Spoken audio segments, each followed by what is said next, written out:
This is morning review for Trig quiz number 2. So for these problems, we're just finding variations of going through different methods to find the derivative of these trig functions. So here we have y equals the square root of the cosecant cubed of 7 minus pi over minus pi x. It's easiest if we can rewrite this as a rational exponent. So I'll put parentheses and bring out the 3 because we know the entire expression is raised to the third power, and also the entire expression has a square root. So that's same thing as the cosecant of 7 minus pi r x all raised to the 3 over 2 power. Now if we have it in this expression, in this form, then we should be able to see that we need to go through a series of chain rule. So here notice that we have a function 7 minus pi x within a larger function cosecant within the bracket function bracket to the 3 halves. So we're going to take turns applying the derivative rule for the largest function and then working our way in. So we have 3 layers of function here. We have the bracket to the 3 halves, we have the cosecant of u, and then we have the 7 minus pi x. So let's start off with the bracket first. So the bracket to the 3 halves, think of this as one variable raised to the 3 halves. If we want to figure out the derivative for a variable raised to 3 halves, we can go through power rule. So bring down the 3 halves, we keep the bracket, subtract 1 from the exponent, so 3 halves minus 2 over 2, or 3 halves minus 1 is 1 half. So here we took care of the outermost function's derivative. The next function in is the cosecant, so the derivative for cosecant of u is negative cosecant of u cotangent of u times, so now we're moving on to the innermost function, the u prime, so the derivative for 7 minus pi x, 7 goes 0, negative pi x becomes negative pi. Alright, so we go through a series of chain rule. Now it's just a matter of trying to clean all this up. Cosecant of 7 minus pi x has the same term as cosecant 7 minus pi x.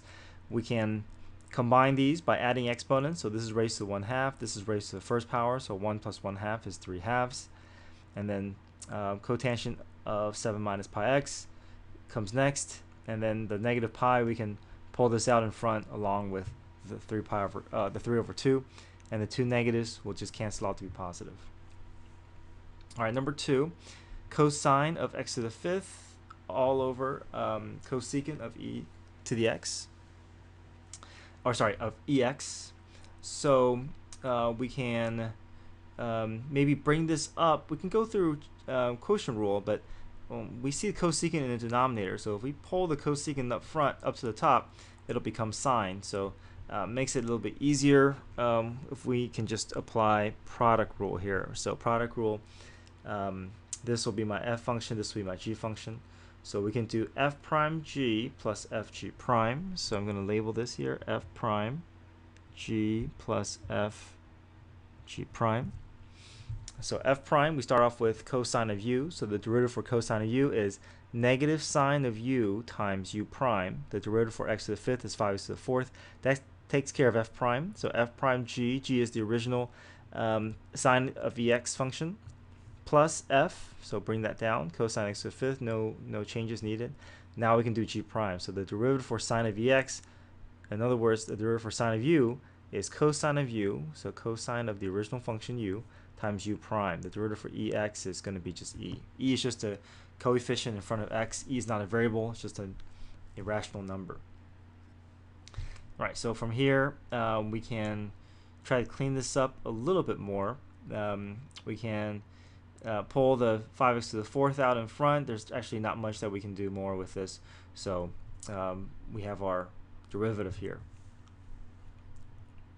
Number 3, negative cosecant of 4 minus pi x. We're asked to find y prime and y double prime. So y prime, looks like we need to go through chain rule. The derivative for cosecant of u is negative cosecant of u times u prime. So cosecant of u, the derivative for cosecant of u is negative cosecant u cotangent u times u prime.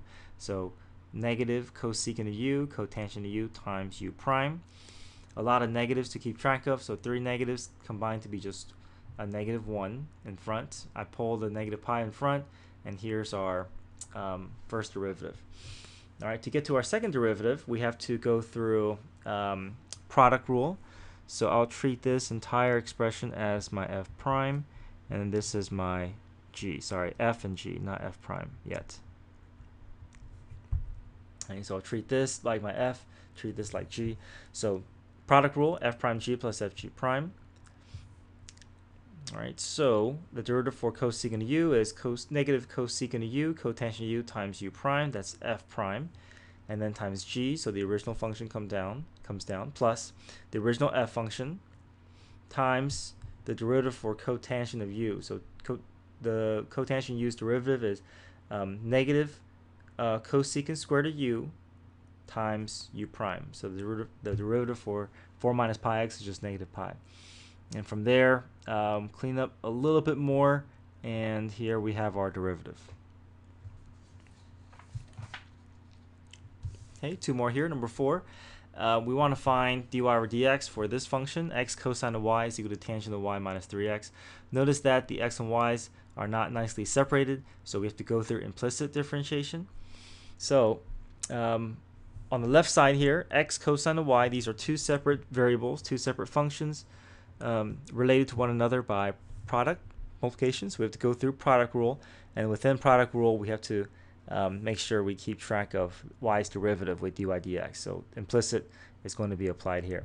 So f prime g, so f prime x becomes 1, f prime g plus f, the original x, times g prime. The derivative for cosine of y is negative sine of y times y prime, and then y prime we represent as dy dx. That takes care of the left side. The right side, tangent of y becomes secant squared of y times dy dx. Negative 3x becomes negative 3. We can move some terms around here, combined, put the dy dx terms on the left side, everything else on the right side, and then factor out the dy dx, and then divide out the parentheses over to the right side. So negative 3 minus cosine y. We can factor out a negative 1 if we want to make it a little bit cleaner, but both should be acceptable answers. All right, number 5. Number 5, we're actually given this function called the velocity function. So it's asking for us to find the acceleration function and then to evaluate the acceleration at pi over 4. So I let y be velocity, which means that y prime is one derivative down, would represent acceleration. All right, so we have y is equal to tangent cubed of x. Now I can rewrite this. We want to find y prime first, and then we can evaluate y prime in pi over 4. Anytime you see this shorthand exponent form, I like to make this outside the tangent function, just to make it a little bit easier to see the role of that exponent. That exponent is over the entire tangent function. So if we're down to here, then the derivative for tangent x cubed, we can go through chain rule. So chain rule, bring down the 3 first. So 3 tangent squared times derivative of tangent of x. So derivative of tangent of x is secant squared of x. And if we clean this up a little bit, we get 6 tangent squared x secant tangent squared x secant squared x. Now we have our acceleration function. We can now evaluate the acceleration at pi over 4. So replace each of the x's with pi over 4. So tangent of pi over 4 becomes 1. 1 squared stays 1. Secant of pi over 4 is root 2. Root 2 squared becomes 2. So 6 times 2 is 12. Therefore, the acceleration evaluated at pi over 4 is 12.